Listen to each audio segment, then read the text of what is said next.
So welcome, Kristina. Thank you so much for coming to the Dalitalks show. We've been collaborating for a while, and I just love everything that you do, and my audience deserves to know who you are. So tell us a little bit about who you are and what you do. Sure. My name is Kristina Campos. I'm founder of a business called The Impactful Parent. And basically, I help parents of school-age children turn their chaos into connection. I specialize in behavior management and really creating a connection with your kids. And that's what I do. I'm a parenting coach. Yes. So I know that a lot of people are like, what is a parenting coach? So can you explain a little bit about what it is, a parenting coach is, and how you actually help parents? Yeah. So a parenting coach is just somebody that you can call on to ask for parenting advice. That's really what it is, bottom line. Somebody who's versed in what kids are all about and could give you some options. So I'm a big believer, there's no right or wrong answer when it comes to parenting because every kid's different, and every family is different. So for me and my approach, I go with giving you options, and you got to just figure out what works for your family. With parent coaching, it's it's tricky because there is not a lot of people who know what we do or what it is. But with everything else in life that you want to do well, you could take classes for, right? So you could take classes to be a really good dancer. You could be classes to be a good baseball player or lessons. But parenting, you're kind of left just nothing. It's horrible. So that's why I created space for parents to come ask me questions, learn. My approach is to give you continuous parent education so you can just be a lifelong learner in parenting. And so when a situation might arise, you could say, oh, I've heard about this, or I saw a video on that, or I can go find a resource to help me navigate through it. Because it's all great in the beginning and you think you got your kids all figured out, but then they change on you or they become teenagers and the game changes again. So you have to be flexible as a parent. And hopefully that's what I'm providing for people who follow me. I love that. And it's so true. The game changes again and again. Once you're like, oh, I've got this. And then something happens. Like right now, one of them is transitioning from adolescent to teen. And it's crazy for her. It's crazy for us.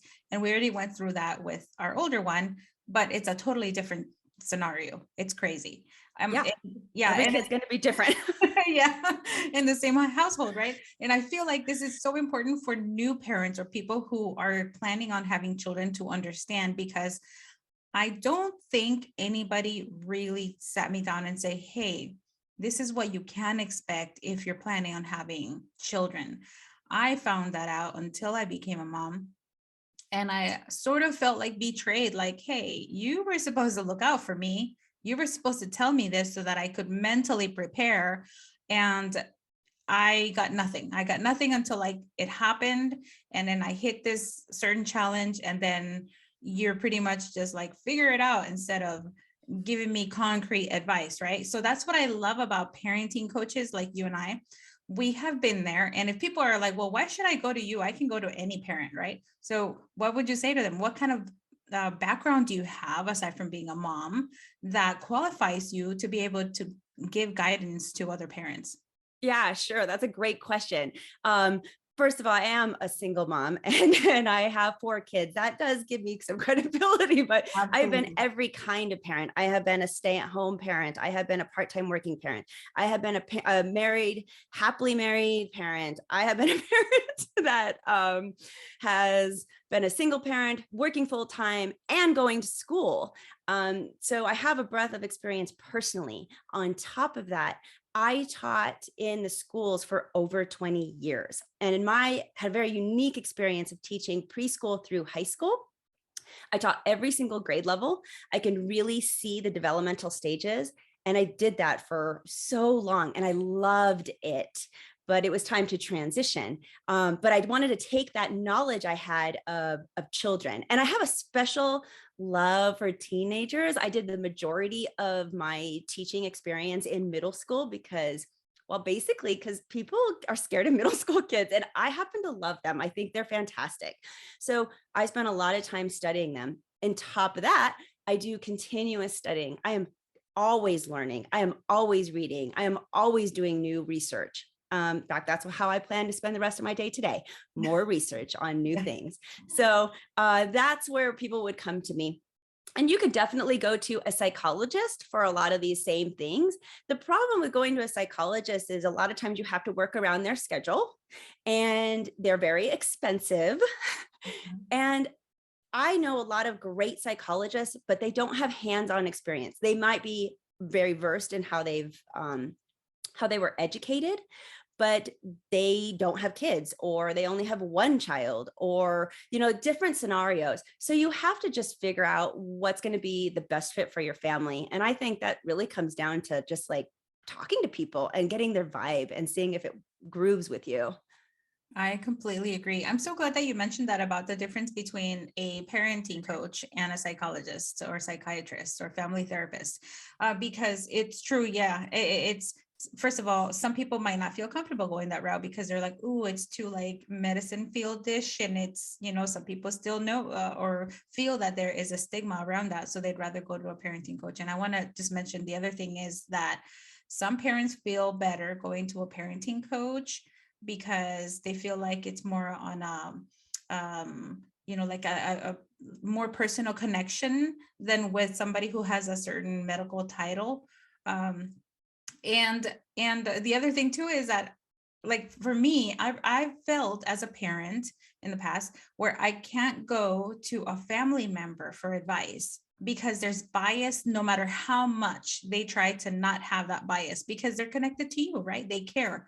And it's sweet. We all have that. But when you go to a parenting coach, all those biases, all that previous history you have with them is not there. And that's why, like, and I love your energy, your style, like the way that you structure everything. And if you're listening, if you're on Clubhouse, Kristina, every Friday, like today, you're gonna have a room. And I love that you always have a planned out structure. You have your points, you know give out the advice, you answer questions, and it's so easy to speak with you. But let's get back on track, because now I'm just raving about you. So tell me, is there something in specific that happened that made you realize, I need to do this, I need to help parents like this? Oh my goodness. My story is long. I'll try to give you the short version. But my journey with founding my business actually started with me crying in my closet. And if you're a parent, you know exactly that place. It's that place in your house where you go to hide from your children and have a little bit of emotional let it go. And Yes. for me, that's my closet. And I was crying in my closet. Now rewind a little bit, and I was crying in my closet because my husband was divorcing, and that was never in my plan. I loved him, and it was very difficult for me. And I knew that my life was going to have to turn around. And right around that same time, I had emerging teenagers, and two more below, behind them too, since I have four. And I saw that my teenagers needed me more than they had ever before. And I love teaching. I love it. I love my students, but I'm not the teacher that just like ends it at the end when the last bell rings. I bring my homework with me, and I think about it a lot. I put a lot of energy into it, and I just didn't have the energy at the end of the day for my own family, to be honest with you. It's on top of going through a divorce. So I decided that, how am I going to shift? I need to shift. I need to focus on my own kids. And if you know me, then you also know that I'm a giver. Like I thrive off of helping people.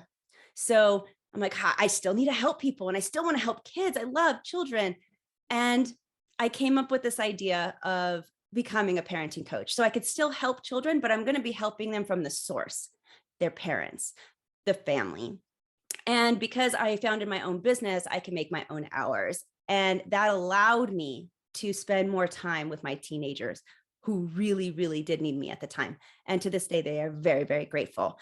And now I'm ready for the next round of two more kids coming up to teenagers. I got a middle schooler and an elementary schooler on the way here. So I'm excited to see what that will bring.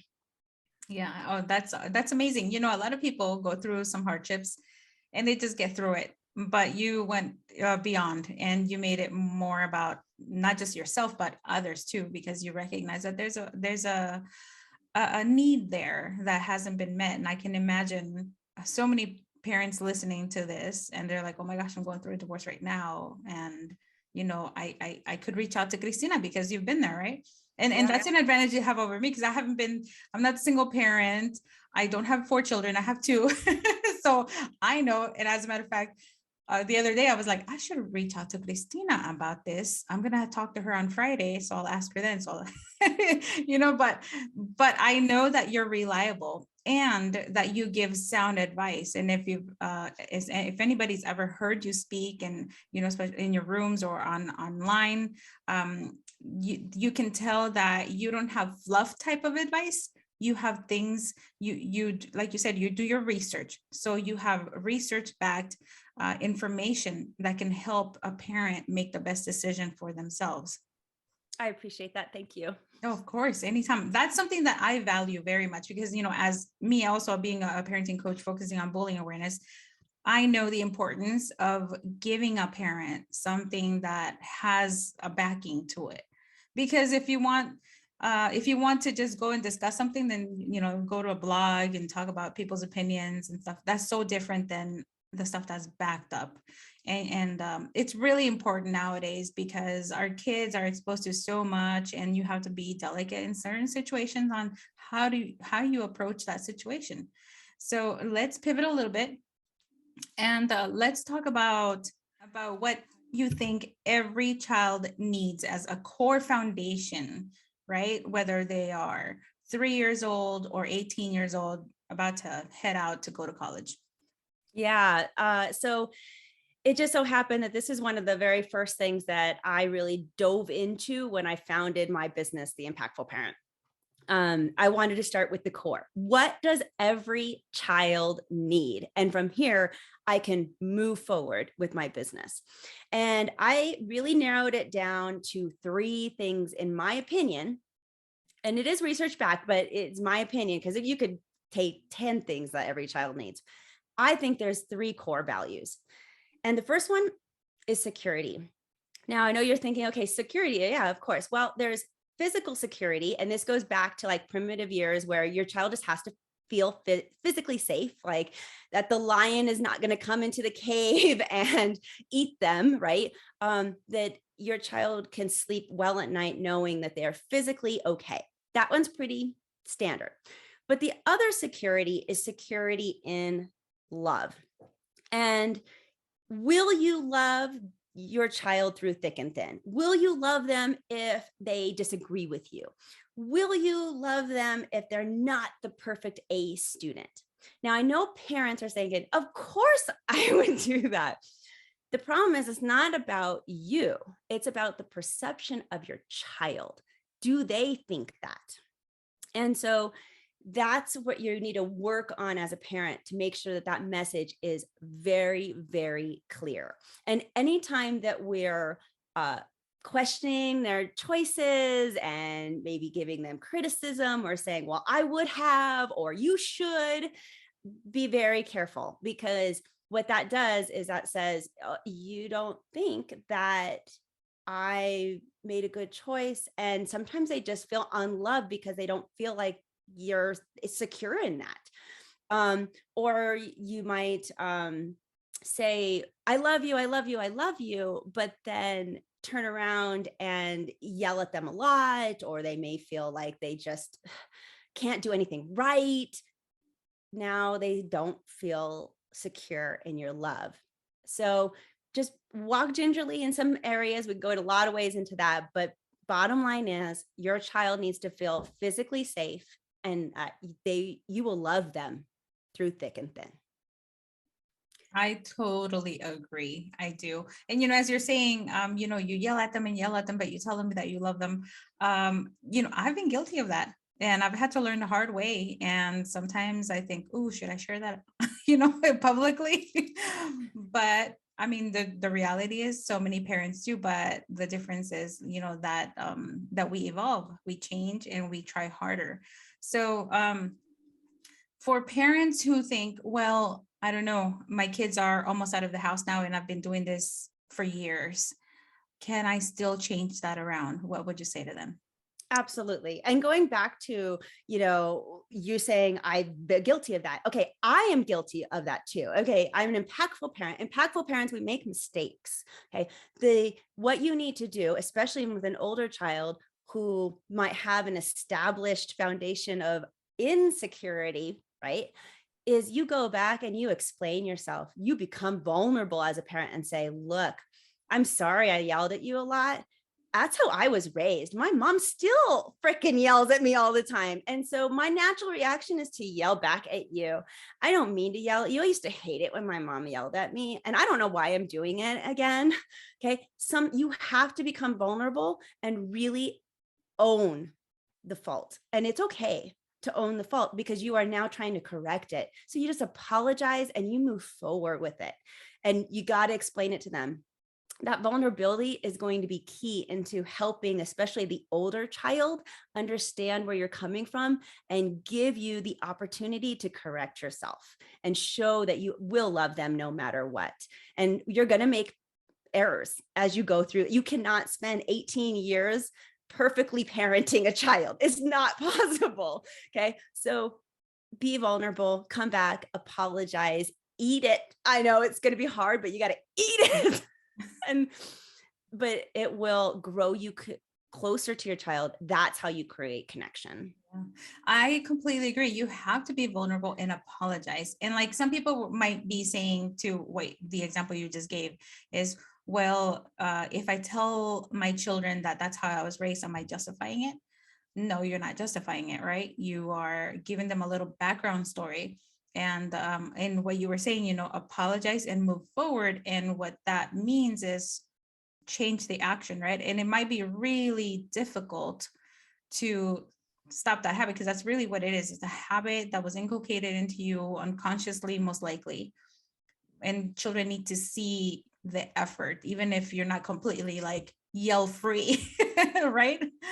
So can we talk now a little bit about how you're helping parents virtually? Because we're in a COVID era, and of course, not that that has anything to do with how you started your business, but I noticed that you've always been virtual. You've always been in the virtual space helping parents. So how are you helping parents? What kind of services do you offer?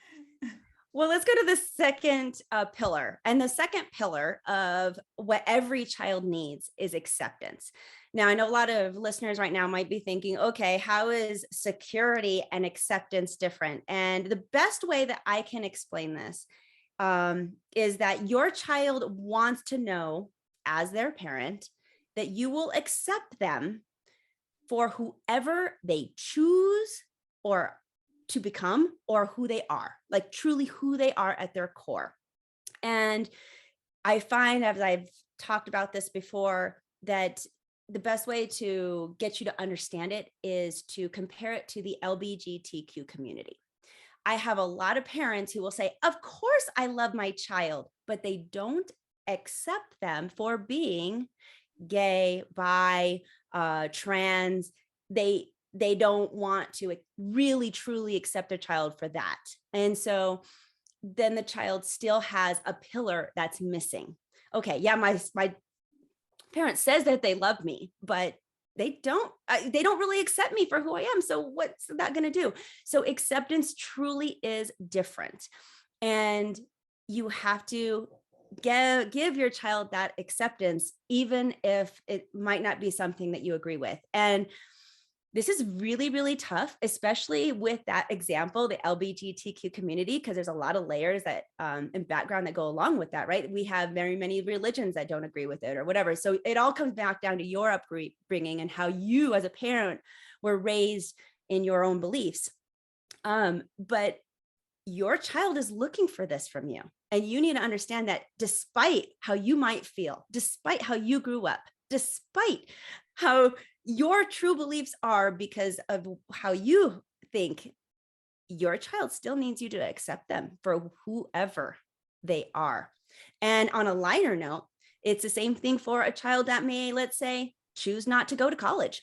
Mm-hmm. Okay. So you had it in your brain that they were going to go to college and they choose not to. And you have parents who don't accept that. Now, oh, yeah, I love my kid no matter what. And they don't accept them for not being a college graduate. So it gets across the board in a lot of different ways, not just with the LGBTQ community. I wanted to make that clear, but something you need to look for as a parent. Oh, that is such an important thing to mention, because I see this a lot. And I also see that when that child is, like, for example, either in the LGBTQ part of the community, or that decides not to go to college, that child is treated differently than the other siblings. And most of the times unconsciously, and sometimes very intentionally, as a way to retaliate or to pressure them to just follow along. And it can be very, very hurtful. So I'm so glad that you pointed this out. I'm very glad that you pointed this out. Okay, so let's move on to the third one. Yeah. And the third one, the foundation of what every child needs is power. Now, let me explain myself with that, because a lot of people don't understand it. As your child gets older, they want to know that they matter. They want to have a sense of purpose in their own life. Growing adults need to know that they impact others and that someone would miss them if they were gone. Okay. This fundamental need is actually rooted in that sense of power. It's saying, I matter, that the universe cares. And if I push this button, something's going to happen. There will be a reaction to it. Now, again, even the nicest kids will subconsciously push boundaries of actions and reactions of choice and consequence. And that's kind of what they're doing as they grow up, is seeing what kind of power do they have by pushing that. Parents that hold on too tight as their child grows. Now, as the child's smaller, right, you got to hold on tight and you are the powerful person in their life. But as they grow, you have to let up your grip. If you do not, your growing child will feel powerless. Well, powerless turns into helplessness. And helplessness turns into hopelessness. Mhm. And hopelessness turns into depression. And depression turns into self-harm. And I know that you're like, wow, that was really fast. It's fast. Yeah. It truly is fast. And so as your child grows, you have to give them a sense of power. And I'm not saying you're going to let everything go and not have any boundaries. But remember, when your child is pushing the boundaries, that they're testing their sense of power with you. And you want to create boundaries, but you also want to give them a little bit of power and more power as they get older. For example, I love using the toddler, even though they're younger, the toddler who's like wants to tie their shoes. They have to tie their shoes and they will not let you put on their shoes because they want to do it, right? We've been there. So, but you have to leave out the door. You have to go. You're going to be late. You can give that toddler, say, hey, you got 5 minutes to try to put on your shoes, but in 5 minutes, we're going to get out the door. Now, at 5 minutes, if you just tie their shoes and make them leave, they're going to cry, they're going to have a fit, and they're going to feel powerless because you just did it for them. And now they're having a fit and they're feeling hopeless and powerless, right? Well, same scenario, different approach. You come in, you give them 5 minutes. You say, look, your 5 minutes is up. I'm so sorry, honey. I'm going to tie your shoe for you. But because we have to leave and you're still creating a boundary, how would you like to get to the car? Would you like to jump? Would you want me to carry you? Do you want to pick the music when we get into the car? You shift their choices. So bottom line, the best way to give your child power is to give them choice. Even if the choice is within your boundaries, because you want to keep those boundaries. Boundaries actually create security. And that goes back to foundation number 1. Okay. But within those boundaries, give your child choice. You know, if they have to do a chore, the chore is non-negotiable. There's your boundary. When they do the chore, give them a window of time. There's the choice. Now they don't feel so powerless. And of course, you can use that and apply the same kind of concept with much bigger issues. So again, you got security, acceptance, and power. I love it. These are very, very powerful. And I think perfect, especially for a new parent who's got a little one that's about to start walking and, they're learning and stuff. So, and of course, you can apply this at any age, right? Even into Yeah. adulthoods, even moved out of the house, because they'll always need that a sense of security, the sense of acceptance, and that sense of power. And if you have a teenager who you're like, why are they acting out? Go back to which one of these three pillars may they not be getting? Is it that they're not feeling accepted because they're growing and they're feeling criticized all the time, and so they're not feeling accepted, or they're not feeling secure in your love? Or are you holding on too tight? Are you not giving them enough power? I actually have a free PDF for you. Perfect. Your audience, if they go to theimpactfulparent.com/what every child needs, this free PDF is just full of different questions to ask yourself if you're in that situation. Again, it's more applied to older children since I specialize in school age children and not necessarily toddlers. But it just kind of provokes some questions in your own mind to see, oh, maybe that's it. And sometimes that especially with acceptance, they need to be feel accepted outside of the home too. So it may not be about you. It might be, I'm not feeling accepted at school. I don't feel like I have security at school.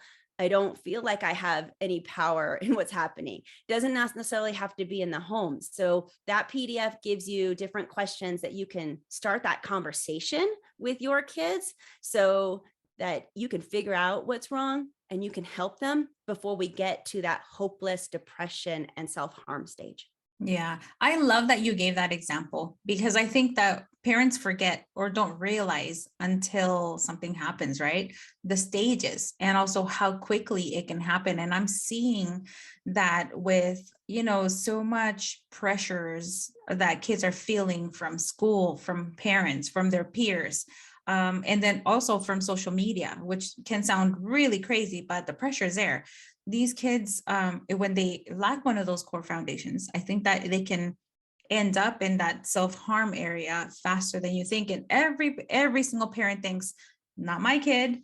Nope, mine are good. That would never happen. And then it happens. They're like, how did this happen? But I did this and that, and so keeping these three core pillars, I think, are very, very important and very useful. So there's one thing that I just love everything that you do. I'm a huge fan. And one of the things that I've fallen in love with so far lately is that you've created these 30-day challenges. Can you tell us a little bit about those? Sure. So I think that creating that connection with your kid is pivotal for everything else. If you have a good connection with your kid, they listen better, they do what you want them to do, they make better choices. So to create that connection with your child, I thought, okay, I need to do something super simple for parents. Like, we don't have time, we're busy, and we don't want to, I hate to say it, but parenting is exhausting and we don't have a lot of in us left to put up too much effort into this, right? So I created these 30-day challenges. There's actually 4 to choose from that I've made so far. And my favorite is just creating that connection by asking one new question to your child every single day for 30 days, because we get stuck in that crappy, how was your day? Well, do you have any homework? What's going on? And then they're like, okay, they're bored with that. You're bored with that. So I give you a different question every single day for 30 days to ask your kid. And they're not just ordinary questions. They're actually specifically questions to provoke not only continuous conversation, but for you as a parent to get insight on your child and who they are and maybe their interests or things like that. So they're very specific, and yet they're so simple that your child really doesn't know the motive behind it. It's kind of tricky. So, but it's that simple. And if you do it for 30 days, in the beginning, okay, your kid's going to roll their eyes. You got to keep at it. By day, even 5, they start to come around and I'm like, what's the question today? What's going on? And I've seen it over and over and over again. So give it a shot. I think it's amazing. It's the easiest way that I can give something for free to you to help you become a more impactful parent. I love that. And, you know, I do know that there are a lot of parents that need it out there, because years ago when I was doing research, I learned that parents engage, if anything, maybe 15 minutes a day in real conversation with their children. And it's not to put blame or, parent guilt anybody, but I get it. I get why, because we're always so focused on go, go, go. Let's get the food ready. Let's, make it to work on time. Let's get the kids to school on time. Let's get them to that soccer game on time. Come back home, get them ready for bed, make sure that they do the homework. And then the day goes by taking care of all this. And yeah, you'll do it because you love your kids and you do care about them, but then you forget to have that real conversation. So this challenge is really cool. I think it's brilliant. And hopefully a lot of parents will participate and learn a lot from their own kids, because I speak with people as adults, right? And I ask them things like, so how did your parents meet? And they say, I don't know. They never had a real conversation with their parents. So it's not just about learning about your child, but then they get to learn about you as well. So I love it. And you said you have other, I noticed that you have four different challenges, right? I do. They're all within my app. So I have an app. It's called Impactful Parent, and it's available on Android or on the Apple Store. And it's a free download, and all four are inside of the app. It's like my gift to you by downloading the app. But the app has so much more than that. Before I get into the app, though, if you do want to take one of these challenges, talk to your kids in the car. That's like the best thing you can do is the car, whether it's a car ride to their soccer game or whatever that you're trying to get to. Something about talking to a child who's parallel to you and not in front of you. Kids don't want you to face them and talk to them. It's intimidating, and I don't know, they just don't like it. So, but if they're sitting next to you or in the back seat behind you, all of a sudden it's that much easier for them to open up. So the car ride, especially, and they're confined, they're literally belted in. So, that's your chance to talk to them. Car rides are a fantastic way to connect with your kids. And I just highly suggest it. Turn off whatever that's your time to connect with especially your teenager. I love it. I love how you said in this draft. That's so true, because sometimes they're like, oh, come on, I just want to go and do whatever in my room. And it's funny because sometimes they get into that, right? They're like, oh, well, I'm too busy. I'm going to go upstairs to the room. And then you go and check on them and they're just doing nothing really. Sometimes, I don't know, watching reels or just. No, they don't want to talk to you. They don't. So, because what's in it for them? So you have to remember, like adolescents, their brain is wired to be selfish, and it's not a bad thing. Like that's their survival mechanism, because their frontal lobe that makes good decisions is actually not fully developed. So they're wired to be selfish so that they can survive. And we want that. So, but if you want your child to talk to you, you have to make sure that there's something in it for them, because that's what they need. What's in it for me?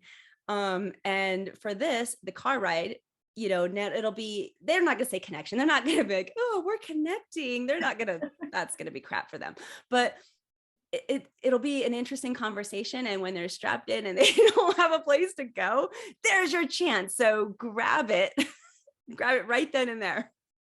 So, okay, talking about we're in the car and they share something that you're like, oh crap, and you want to give them advice right there and then, but you also don't want to kill the whole conversation, the vibe. What would you say to a parent about responding to something that concerns them that, maybe their child has shared? And don't give advice yet. The big word is yet there. I know that there's a lot of parents out there that when they listen to their kids, they're fixers. And that's our natural instinct. We want to help our kids because that's our role as a parent. We're going to help you. Your kids don't want help, especially when they're in that moment of trying to tell you what's wrong. They actually don't want help. I know it sounds counterintuitive. It's absolutely true. They don't want help. They want you to listen. They want empathy. They want to be heard. So instead, you're just going to listen. You're going to keep a mental note of what's happening. You're going to reiterate what they said so that they feel heard. Like, oh, I hear you are saying that that was hard, or that test was difficult, or that teacher doesn't like you, and you reiterate what they said. And then step 2 of reiterating is just saying, that sounds difficult. Put emotion to it. Wow, that sucks. Even if you don't think it sucks. Okay. Because I know a lot of parents are like, come on, you had it so good. Giving me a break. That's what's going on in our brain. You can't say that out loud to the kid. So instead you're like, yeah, I guess that sucks. I'm sorry that's happening to you. And then later on that night, you say, this is another excuse to knock on that bedroom door and start a new conversation and more time together. That's when you say, hey, I was thinking about what you told me today, and I just wanted to give you a suggestion if you're okay with it. Take it or leave it. But now what you did was you showed your child, not only did you listen to them the first time, you thought about it all day long. Now you're giving the suggestion to try to help, and they're going to be a lot more receptive to you later than they will in the moment. I love that. Yes. And I know it can be very tempting because I've been there. And I've had to keep that in mind. It's like, okay, wait until later. And I'm like, looking at the clock, especially when it's something that I feel is urgent. And to them, it's just like, whatever. So yeah, that perception is so, so different. Well, Kristina, you've given us so many golden nuggets, and I'm very, very grateful for your time, for sharing all of this. Where can people find you? Yeah. So again, my app is really where you can find me, available on Android and Apple. It's under Impactful Parent.